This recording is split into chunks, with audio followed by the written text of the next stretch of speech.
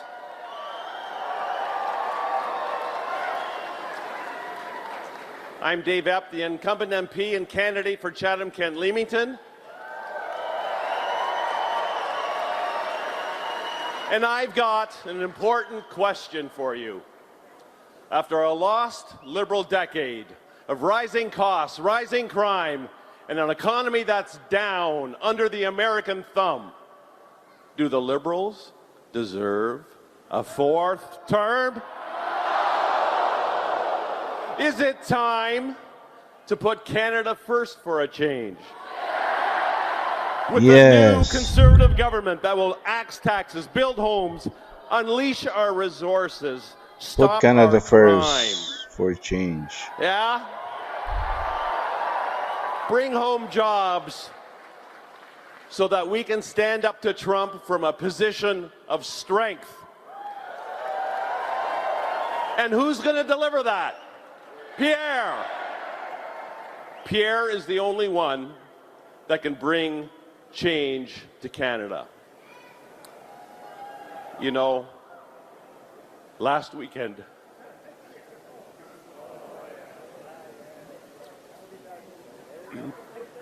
I celebrated my 40th anniversary.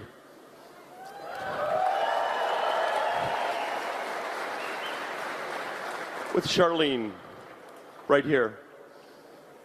40th. That's a ruby anniversary. A ruby. Red, like our flag, and the Liberals don't own the color red. And we celebrated it by campaigning. But that's my job. My job here tonight is to introduce another wonderful woman. I have the pleasure of introducing Aneda Poilievre. Here, here.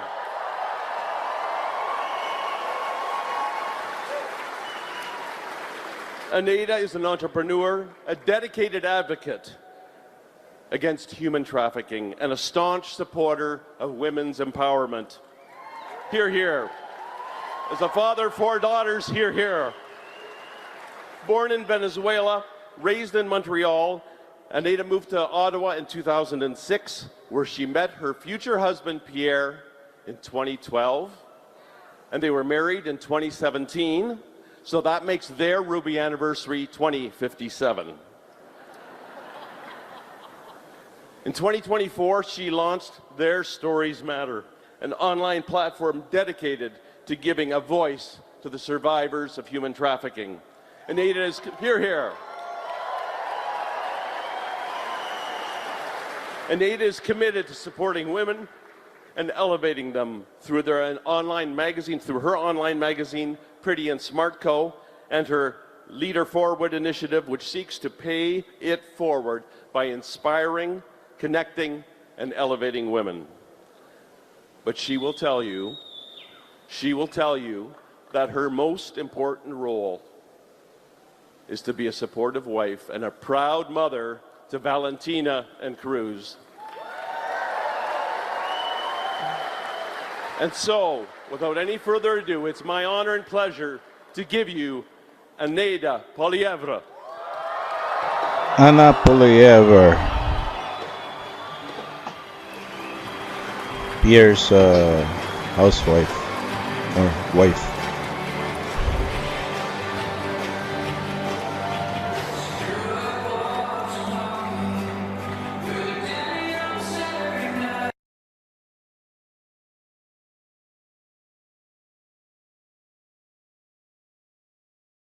I guess they turned off the music for copyright in YouTube.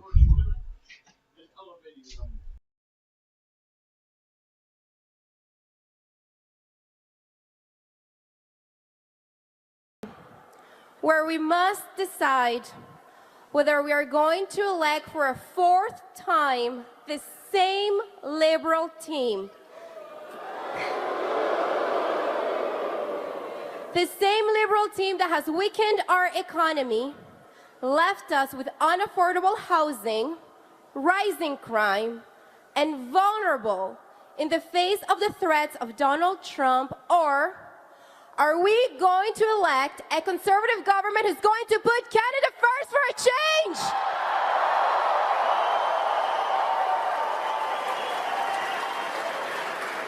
So, who has voted already? You have to get out and vote, everybody. That's the only way that we can put Canada first for a change.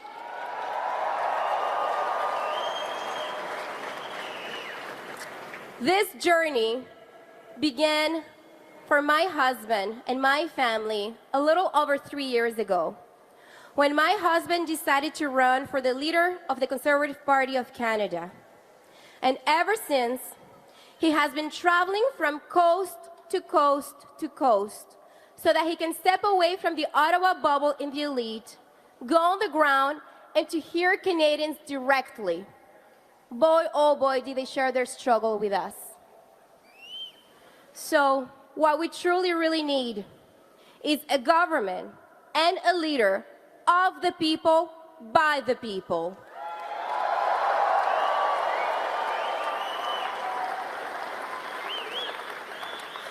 Leadership is not born in the boardroom of the elites. Leadership is not born from fancy degrees or fancy titles. Leadership is born from those who have been here fighting for our countries, our true patriots, those who care.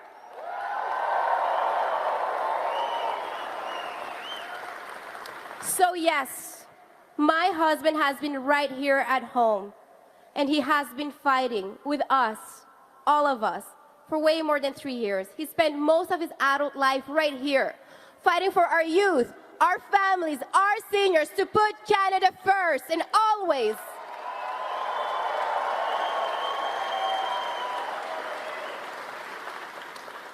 So you know, when Mr. Carney looked down on my husband because he's been here all along fighting with us, I'll tell you what.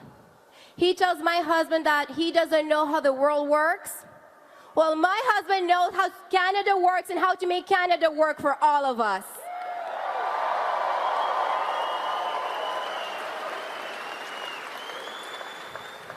For Mr. Carney, the economy is about how he can get more for his personal investments. For my husband, the economy is about how can Canadians afford food and a house and a good life.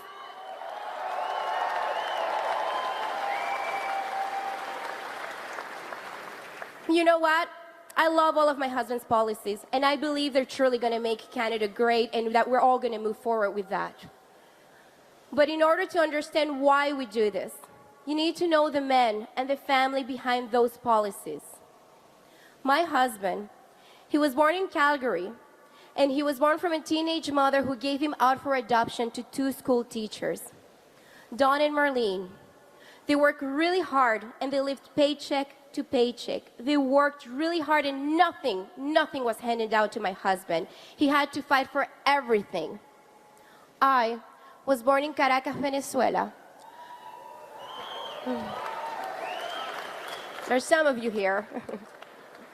I was born in Caracas, Venezuela, and my family immigrated here when I was 8 years old in 1995. We moved in the east end of Montreal in a working-class neighborhood. It was 6 of us in a very, very small 3-bedroom apartment. My father's first job was to pick up fruits and vegetables. Back home, he was a manager for a bank. He used to wear business suits every day. But when he came here, he traded all of that for second-hand suits and pick up fruits and vegetables. Later on, he had 3 jobs at minimum wage all at once. He would wake up at the crack of dawn, 5 a.m. to deliver newspapers. Then he would head to his second job that was making socks from 7 a.m. until 3 p.m. Later at night, he would come, grab a quick bite, and then go and clean offices in the evening, 5 to 9. 3 jobs, 1 day. All that so that he can feed his family.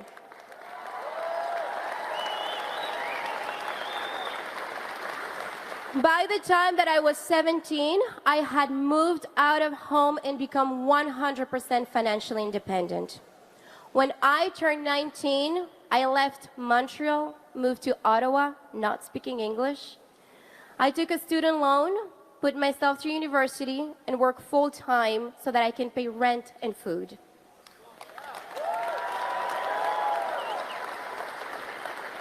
And when I turned 25, I was working in the Senate, and I had saved enough money, $25,000, for a down payment for a little townhouse in the east end of Ottawa. I was still single. That was a few months before I met Pierre, so it's all mine. That little townhouse was $230,000 back in 2012 under the Harper government era where you could still afford a house.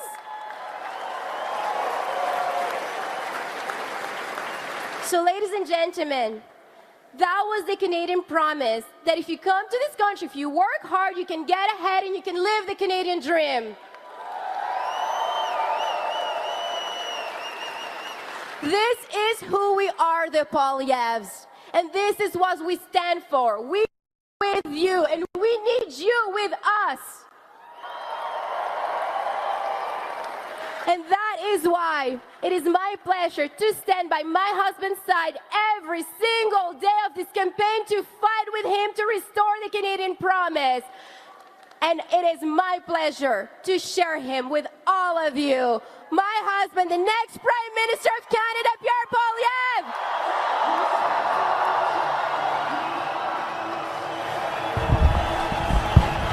Go PP. Go PP. Go Pierre Poilievre.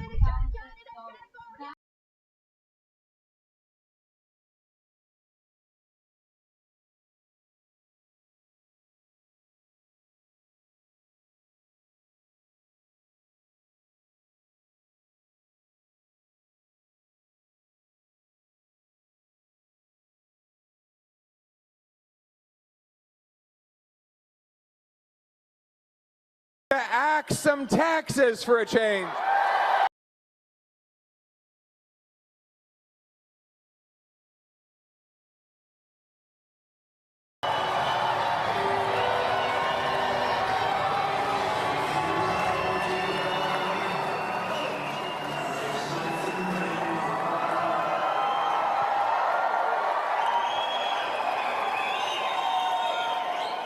Thank you, Windsor.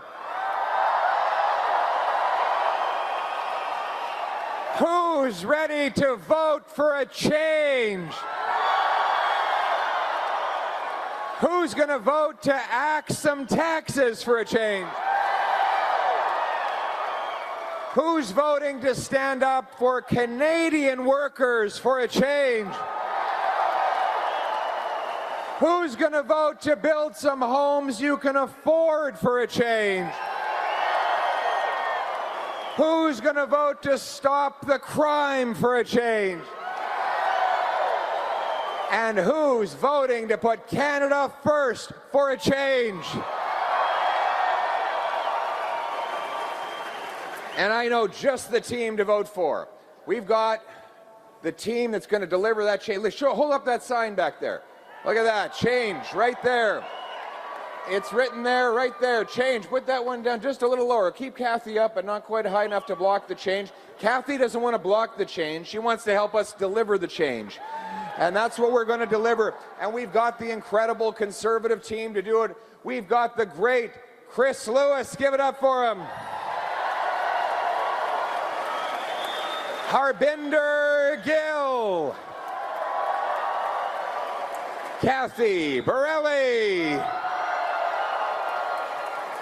Farmer, businessman, parliamentarian, negotiator, man who's got plenty of common sense and who's going to help deliver change on Parliament Hill, Dave Epp.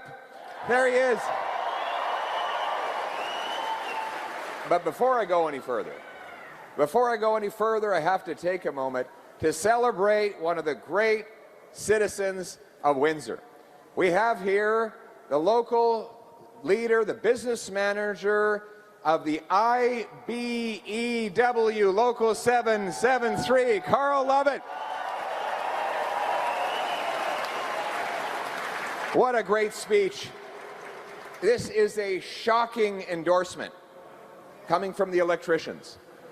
Okay, all right, I thought it was good. Dad joke. I've got 2 kids now. I'm allowed to tell those jokes. Just one. My wife says I'm only allowed to tell one every speech. But you know, I remember when I met Carl.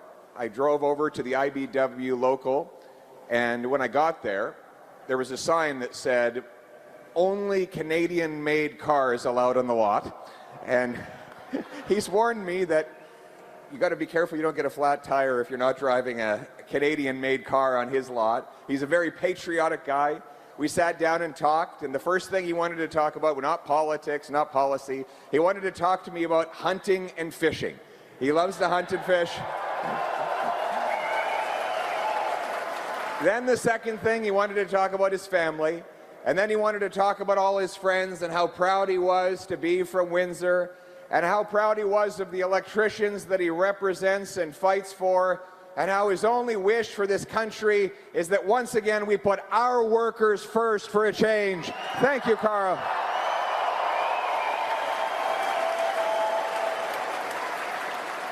And on that subject, I regret to have to begin tonight with the terrible news of the layoffs at the GM plant in Ingersoll. I spoke to the union representative for the area, Mike, earlier today, who was heartbroken and rattled with the conversations he would be having later that day with family members, learning that they would be going, friends and family and brothers and sisters would be going home to tell their kids that they no longer have a job. Now, let's start with the obvious fact that the destructive tariffs of Donald Trump are utterly unacceptable and wrong, and we will fight back against them.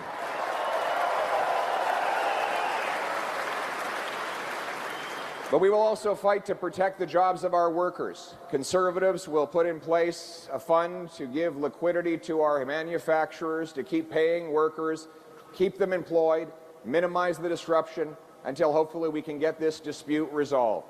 We also intend to incentivize Canadians to buy Canadian-made automobiles.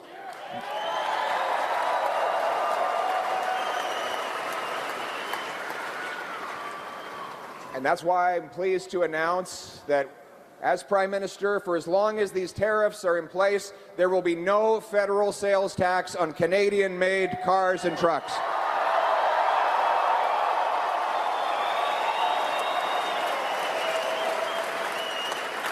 We will fight for the workers, and we need a plan to do that. But right now, the Liberals, under Mark Carney, have no such plan. He told Canadians that he had a very productive phone call with Donald Trump and that they made progress. Well, what progress? Just days after this productive call, Trump actually increased tariffs on Canada, and then a few weeks later, he paused the tariffs on almost every country in the world except Canada.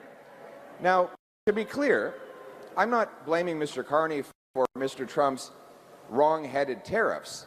Nobody can control what President Trump does. But that's exactly the point. Mark Carney is running on the false promise that somehow he can magically handle Trump or control him into doing what he wants, when precisely the opposite is the case.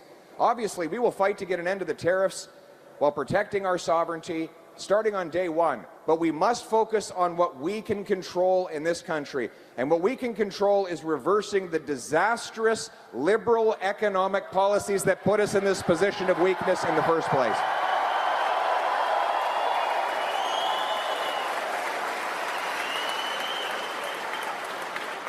That is the lost liberal decade that Mark Carney is trying to distract you from. In fact, the entire Liberal campaign is about trying to make you forget about the last decade. Pretend it just never happened, as if we didn't have 40-year highs in inflation.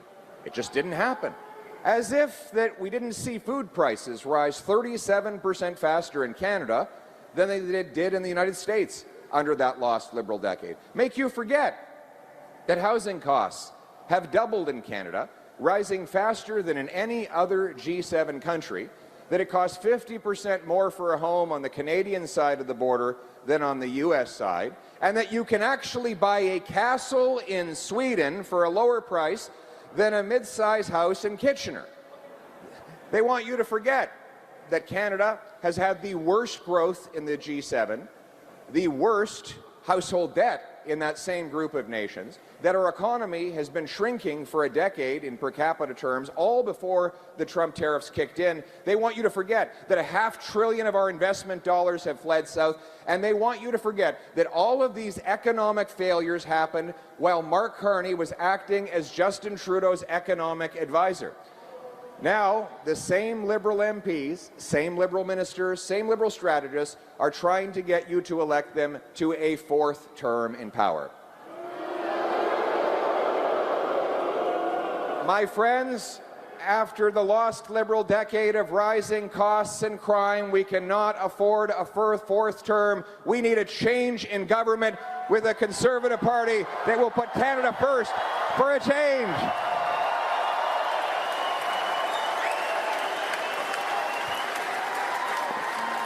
Aujourd'hui, M. Carney a essayé d'éviter l'imputabilité en suspendant sa campagne électorale. Il dit travailler sur les tarifs. Mais quels sont les résultats? Zéro résultat aujourd'hui. En fait, il y a plus de tarifs sur le Canada aujourd'hui qu'il y en avait quand M. Carney est devenu le Premier ministre. Mes amis, il veut que vous oubliez le fait que les libéraux ont doublé le coût de la vie, ont augmenté la criminalité pour vous faire tromper et vous convaincre de les élire pour une quatrième fois. Il ne faut pas le faire. Il nous faut un vrai changement avec un nouveau gouvernement conservateur.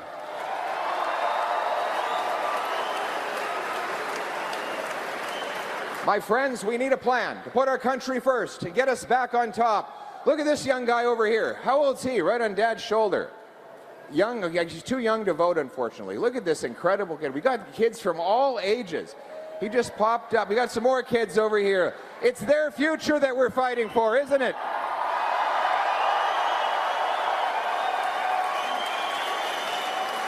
They deserve a brighter future.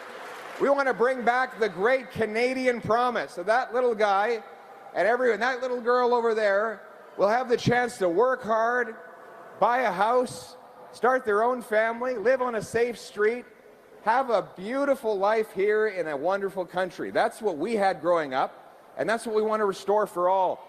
But that means bringing it home. You know, we were chanting the Bring It Home slogan. It is meaningful, that slogan. It means two things. It means bringing back our jobs to this country, and it means that you bring home more of each dollar you earn so that hard work once again pays off. That's what it means.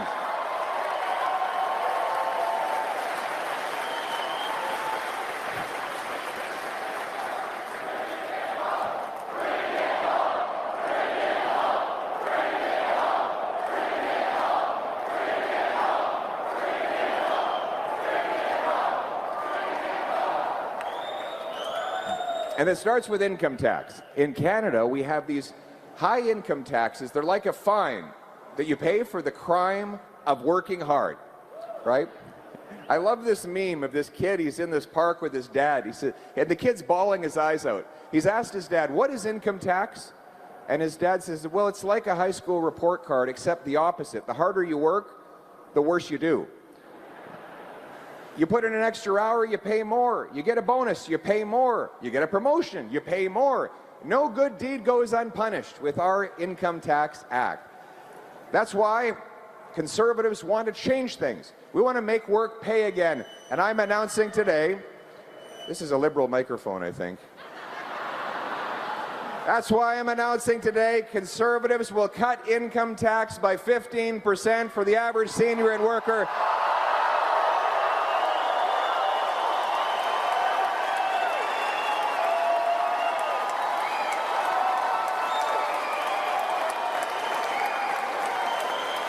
So you keep more of each dollar you earn, and hard work actually pays off for a change. As I said, we will be axing sales taxes on Canadian-made cars, but you need a home to park that car in the front of. And right now, housing costs are among the most expensive in the world here in Canada. Are they pricey in Windsor? They've gone through the roof, but there's no roof because there's no house you can afford. So why is that? Well, the answer is because bureaucracy blocks home building, and politicians tax the purchase of a house. 1/3 of the cost of every new home in Ontario today is direct taxes. Sales taxes, land transfer taxes. We have also these development charges, which are effectively municipal taxes. Then there's the delays. It takes 7 years to get a building permit, 3 times as long as it does in the US or the UK. All of those delays bring costs, and those costs go to the home buyer. And that's why it's almost twice as expensive in many border towns to buy a house than it is on the south side, or in this case it's not the south side, but you get my point, on the American side of the border. So we have to tackle the problem. And that's why I will lead the charge in slashing bureaucracy and taxes on homes. We will eliminate the GST on new homes of under $1.3 million.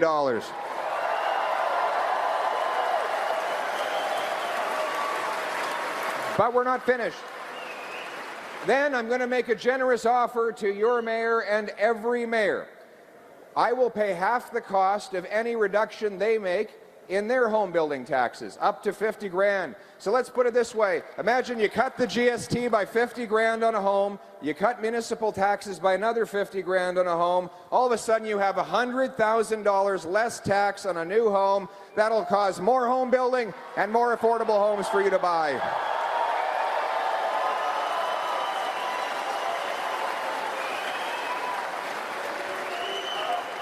And then there's investment taxes.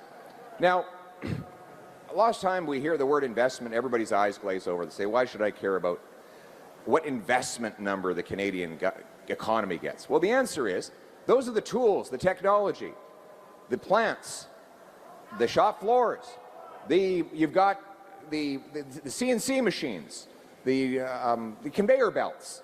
All of that takes investment. And without those machines, we don't have paychecks.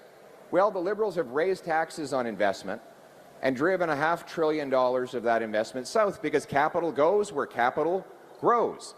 Now, it's funny, they thought they were going to win over a lot of union workers when they raised capital gains tax. They didn't realize that tradesmen actually like to buy homes, fix them up, beautify them, make them better, and then sell them off to a deserving family as part of a living, and they have to pay capital gains tax for that good deed. So a lot of small business people get hammered with it as well. And that locks in investment and locks down our economy. That's why I want to bring the money home. And so I've announced the Canada First reinvestment tax cut. 0 capital gains tax if you reinvest the money here in Canada.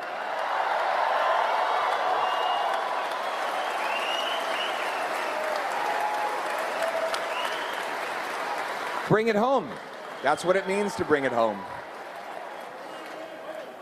That will allow, for example, a factory that has some unused land, sell it off to a home builder who can build some homes, and then the factory can use the money to expand and hire more workers. It'll allow a small businessman who's selling out after 25 or 30 years to reinvest that money in another Canadian enterprise, or a high-tech entrepreneur to invent a new technology and create more stuff that make us all better off.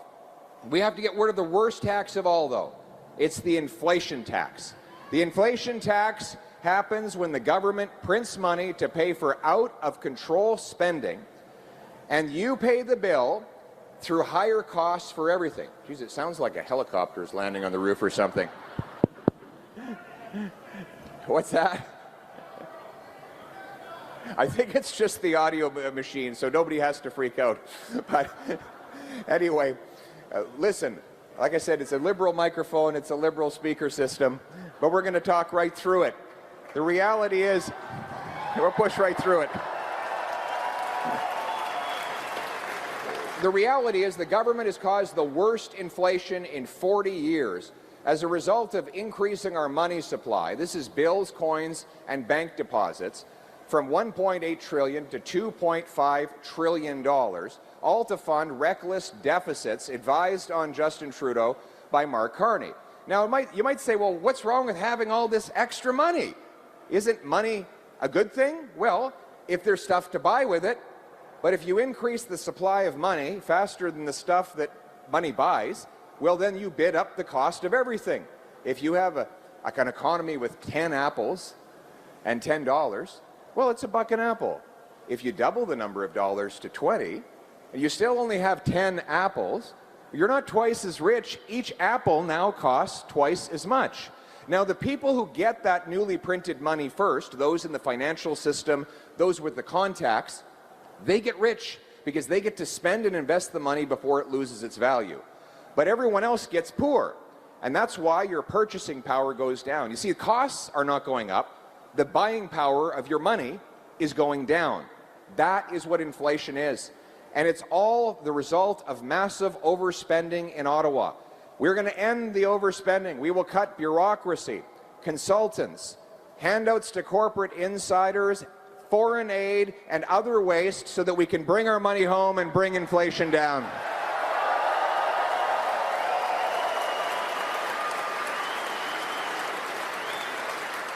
We will also bring in a dollar-for-dollar law. It will run our finances the way you run your household budget. If you increase spending here, you decrease it over there, or you get a bargain here and there. That's not how government works. You see, because politicians and bureaucrats are the only creatures in the universe that don't have to deal with scarcity. They're spending other people's money. As a result, they just add more and more to your bill. By imposing a law that requires they find an equal number of savings for each new dollar of spending, it will require them to maximize use of scarce resources, to get more value for money, and to make the same kinds of trade-offs in the government bureaucracy that you have to make in your daily life. Because single moms, small businesses, and seniors have been pinching their pennies long enough, it's time that government started pinching its pennies.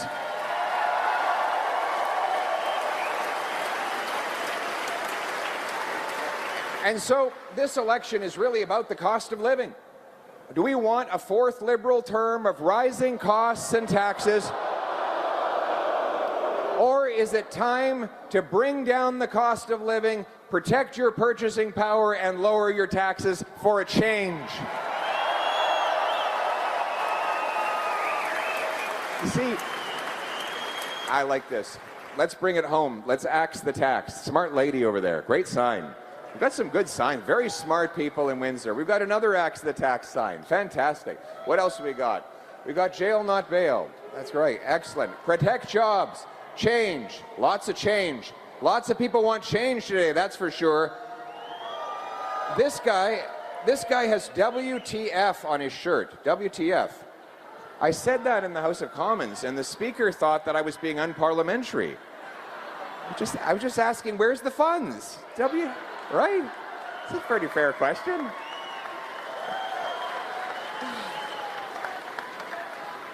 Oh, this is interesting. But my glasses are still on. Why haven't you removed my glasses yet? They fell off.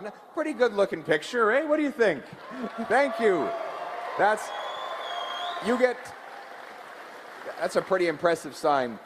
Well, listen, instead of creating more cash, what we need to do is create more of what cash buys.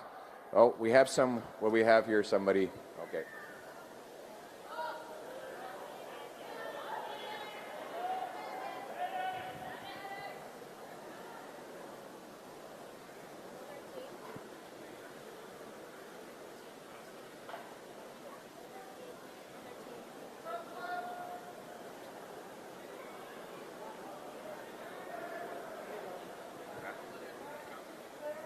Anna?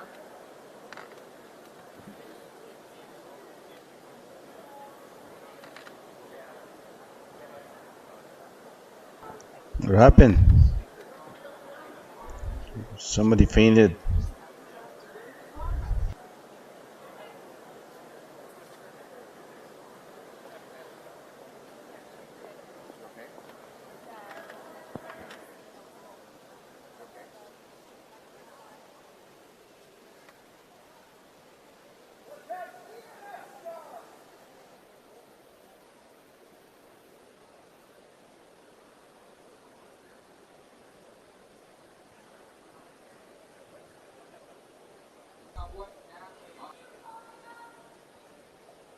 What happened?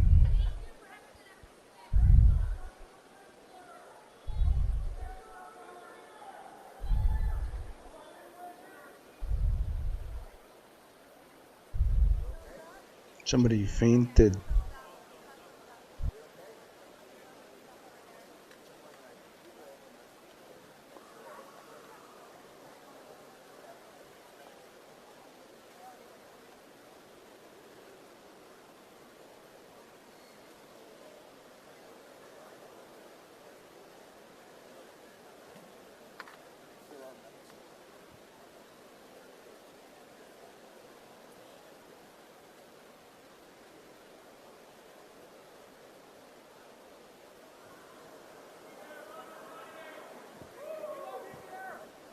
should vote for Pierre Poilievre.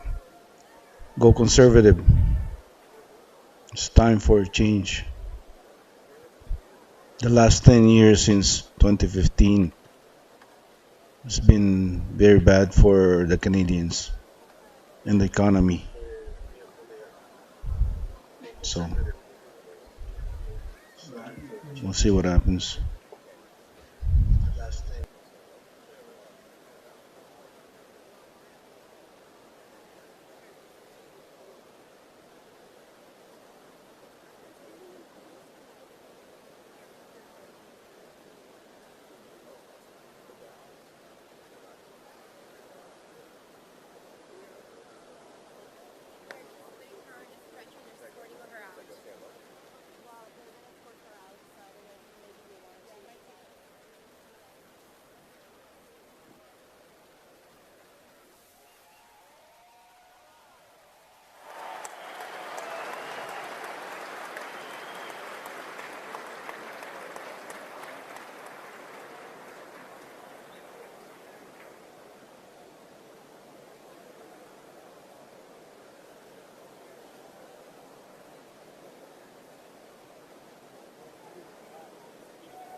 Should get an update.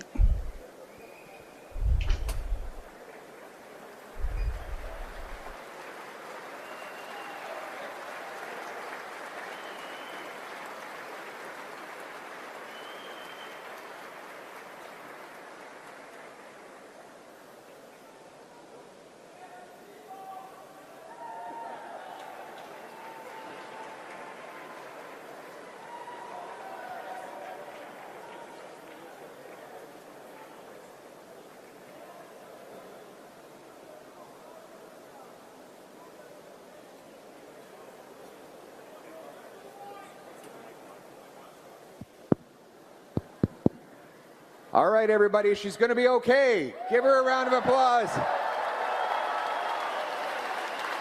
She fainted. It's a she. You know, sometimes when I get droning on a little bit long, I put people to sleep. So it's a cure for insomnia. But my friends, I appreciate you all standing on your feet so long. What an incredible crowd we have here. This is amazing. I know it. It's a long time to stand up. In fact, CBC is reporting that there's over 25 people at our rally today.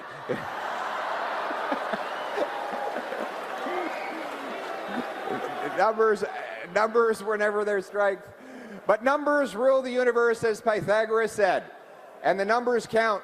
We need to bring home our investment dollars as well. That means unlocking our resources. And part of my Bring It Home plan is to repeal the No New Development Liberal Law C-69.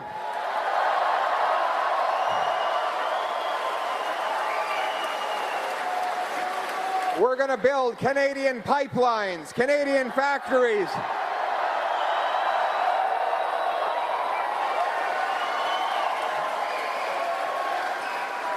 We're going to dig Canadian mines. We're going to build great Canadian can-do reactors with Canadian uranium powering them.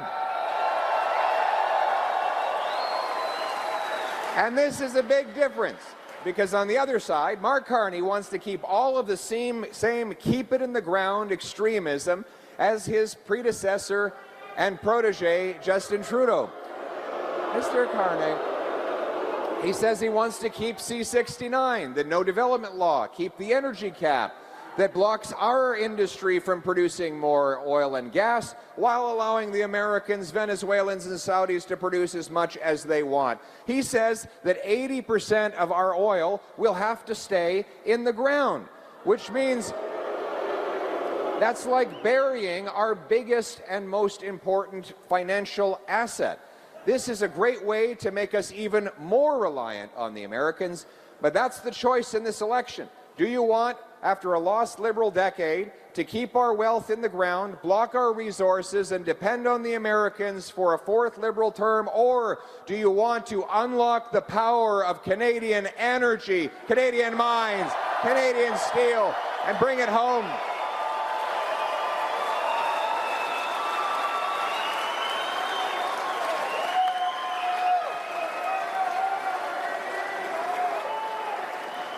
You know, we're also going to get rid of the entire carbon tax, the industrial tax, the whole thing.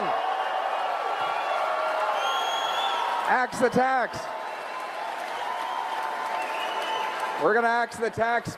This is a tax the Liberals put in place for 7 years. They expect to fool Canadians by hiding it at the gas pumps for 28 days, even though it is still on the books. And they could raise it right back up the day after the next election if, God forbid, they were to win again. Mr. Carney says he wants to hit Canadian steel, aluminum, potash, and other essentials with this tax. I will axe the tax for real, for everyone, for good, for a change.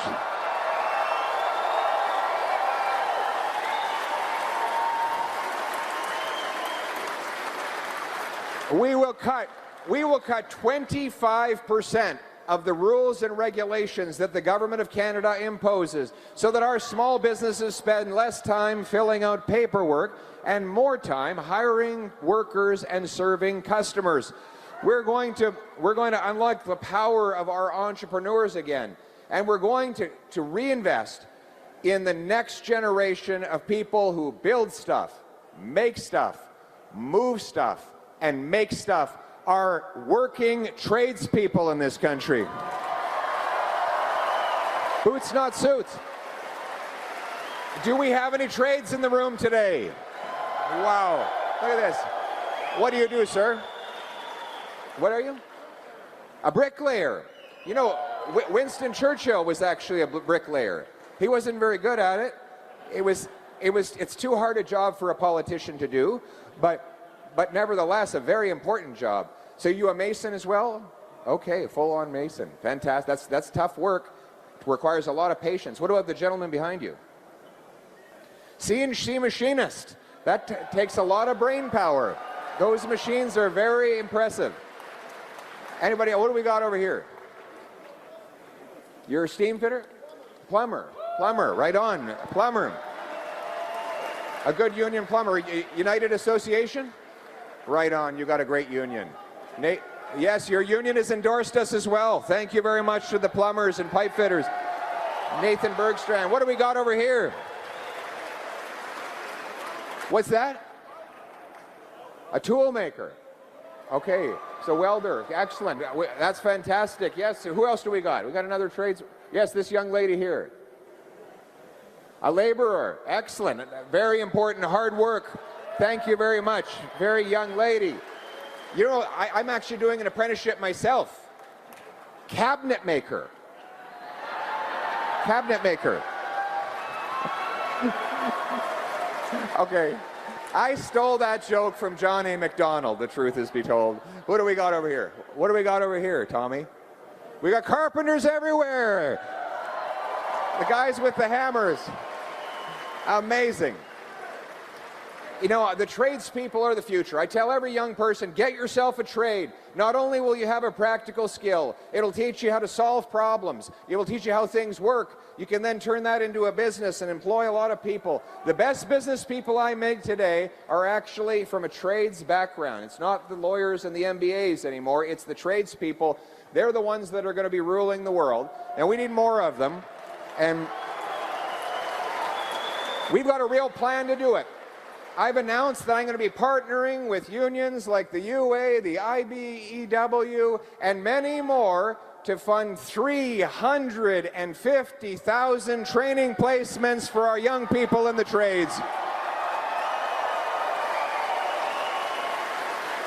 We will bring back the $4,000 apprenticeship grant We'll speed up the EI so that our workers can have money in their pocket when they're taking time to do their placement. We'll also bring tax fairness. A CEO can write off the cost of his private jet, but right now the working guy or the working lady can only write off $4,000 to travel between job sites. So you're flying to Fort Mac 20 times a year, you're not going to make it on $4,000. So we're going to bring in the bill from Chris Lewis, a great bill. Tax Fairness for Traveling Trades Workers Act, so you can write off the full cost of food, transportation, and accommodation to go from one job to another. And every high school principal is going to get a present from me. It's going to be a big box, the size of this stage. In that box will be a module for each licensed trade so that they can get their 13, 14, 15-year-old kids started on a pre-apprenticeship so that they can get a jump start on a Red Seal before they even graduate from high school. Boots, not suits, what I call it. But we want these great tradespeople to bring the jobs and their paychecks home to safe neighborhoods. So we have to stop the crime for a change. Is there any crime in Windsor? Out of control. Out of control. You know, your 16-year-old daughter.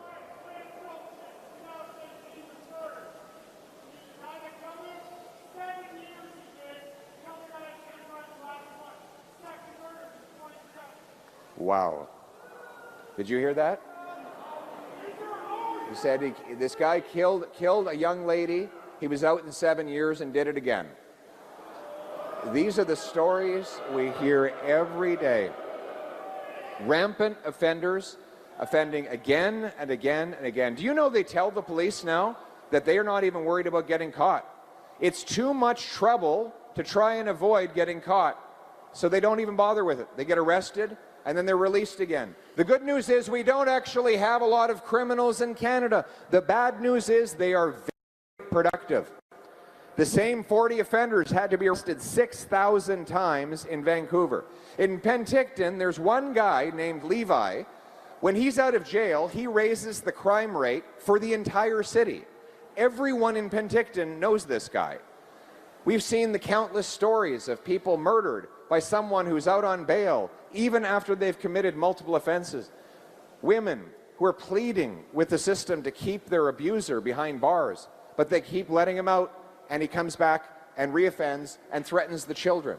My friends, this is the madness that resulted from Liberal catch and release law C-75, which requires judges release rampant offenders at, quote, the earliest opportunity and under the least onerous conditions.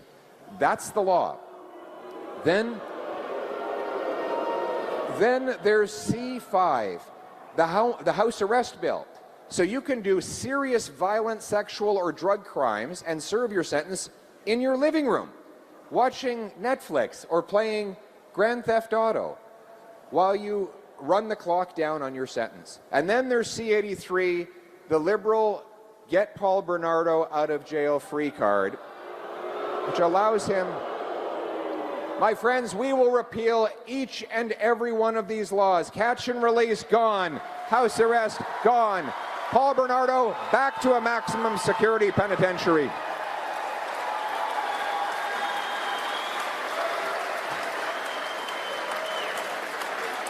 We will bring in mandatory life sentences for human traffickers and mass gun smugglers.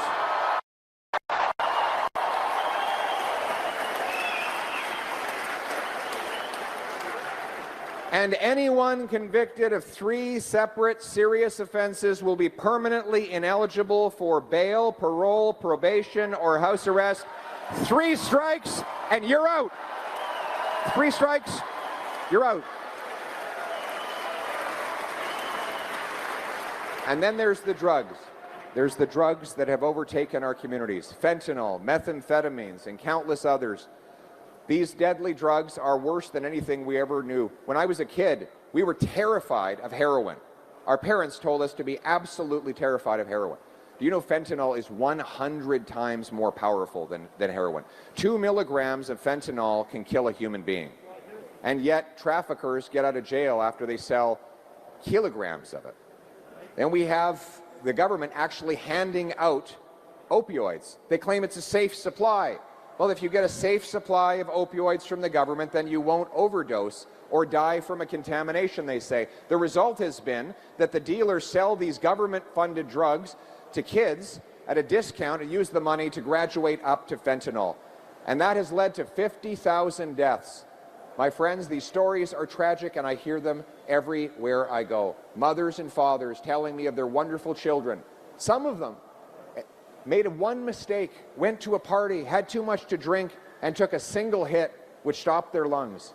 Others who got trapped because they took an opioid to relieve pain and never broke the addiction.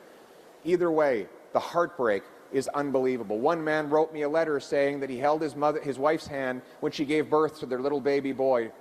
And then he held her hand 25 years later when the police knocked on the door to tell her that her boy had died of an overdose on a street corner. These stories have got to stop, and we have the plan to stop it. To start with, we will bring in mandatory life sentences for anyone caught marketing over 40 milligrams of fentanyl.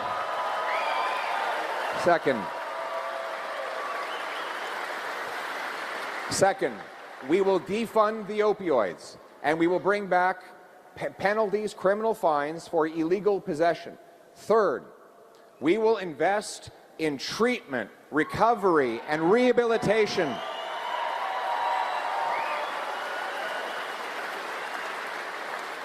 We will fund, we've lost 50,000 people to opioid overdoses. In honor of every single one of them, we will fund treatment for 50,000 Canadians to bring our loved ones home drug-free.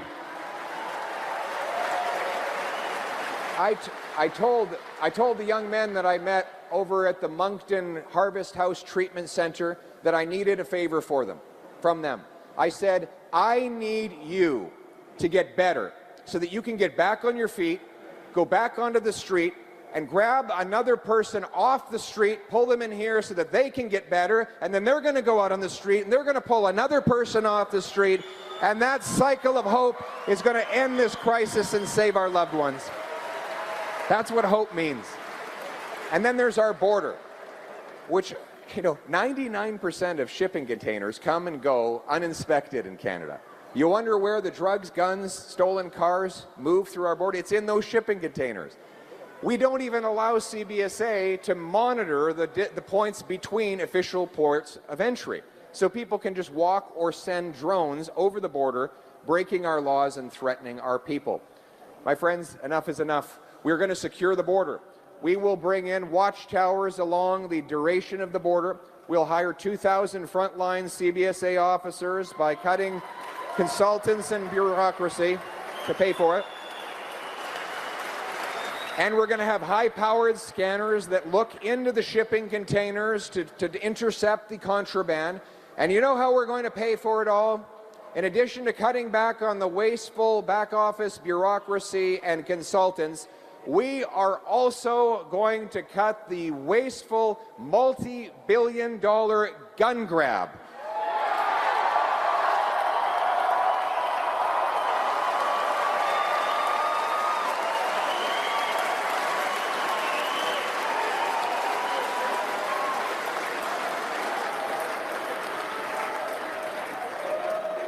Licensed, law-abiding, trained and tested sports shooters and hunters are not the problem. But Mark Carney and the Liberals, do we have any hunters in the room today? The Liberals will ban every single hunting rifle. Just the other day, Mark Carney re-announced Justin Trudeau's already broken promise on this file, promising to go after the lawful people, the ones who have already been vetted by the RCMP, have taken tests, are lawfully storing their property. He wants to waste billions of dollars and tens of thousands of police hours going around harassing Grandpa Joe, who has our hunting rifle. All the police think it's insane. The Toronto Police Association said this will make us less safe because they'll be spending their time going after the good guys instead of the bad guys. This misses the target, my friends. I will repeal C-21.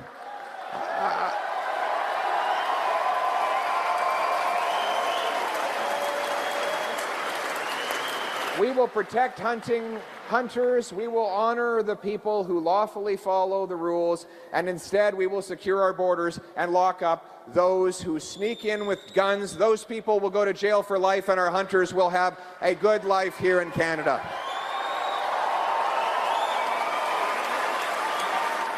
So the choice in the next election is, after the lost Liberal decade of rising crime, do we want to trust them with a fourth term, or is it time for a change with a new government that will protect licensed, law-abiding people and bring safety back to our streets for a change?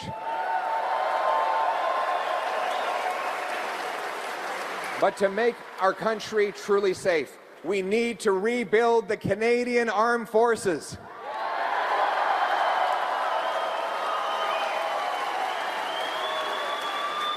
We will invest in recruitment to fill the vacancies that have so long grown up over the lost Liberal decade. We will buy 4 massive Arctic icebreakers. We'll double the size of the first patrol of the Canadian Arctic Rangers, and we will build the first Arctic base in the Northern Arctic since the Cold War, CFB Iqaluit.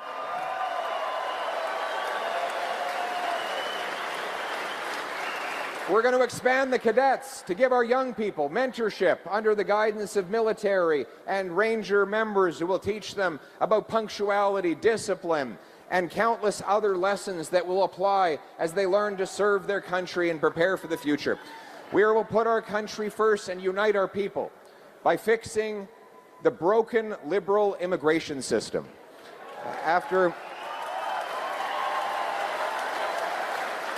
We had the best immigration system in the world before the Liberals ruined it. They took on this radical Century Initiative, which seeks to increase our population to over 100 million people. We've seen the results. Adding people 3 times faster than we add homes leaves people without a place to live. And it's not the fault of the people coming into the country. They're good folks. They just want a better life. It's the fault of the Liberal government that has let this system spin out of control. When I'm Prime Minister, God willing, if I'm given the privilege, we will fix this system. We will end the fraud in the international student program. We will stop allowing corporations to undermine wages by bringing in too many temporary foreign workers.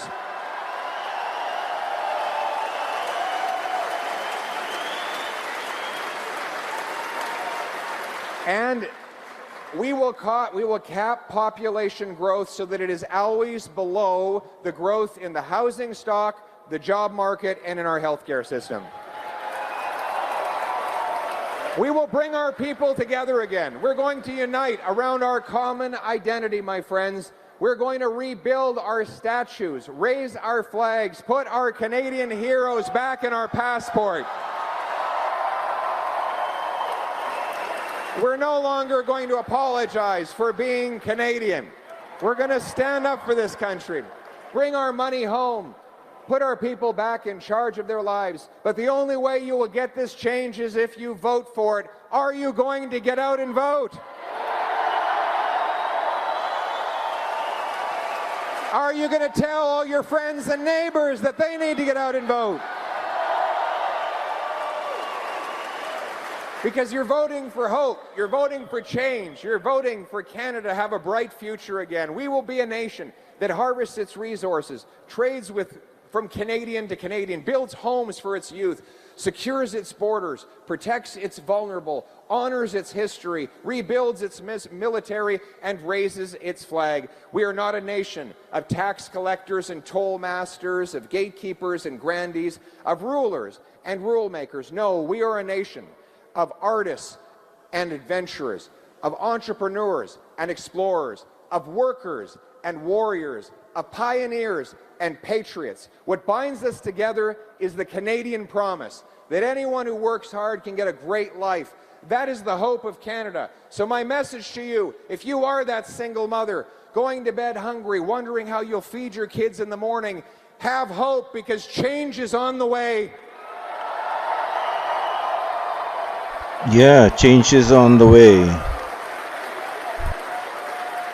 To the auto worker, the steel worker, the aluminum worker who's worried about losing your job, have hope, because change is on the way.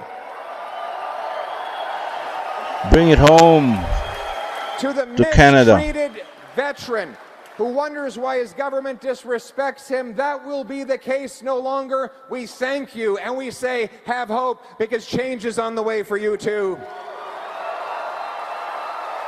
We will restore the great Canadian promise that hard work gets you a great life in a beautiful and affordable home on a safe street, protected by brave troops under a proud flag.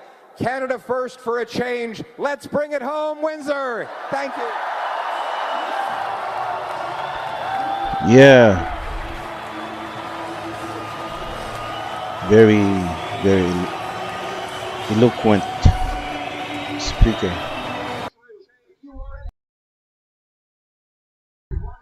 All right, let's vote for change. Okay, that's it. Thank you for watching.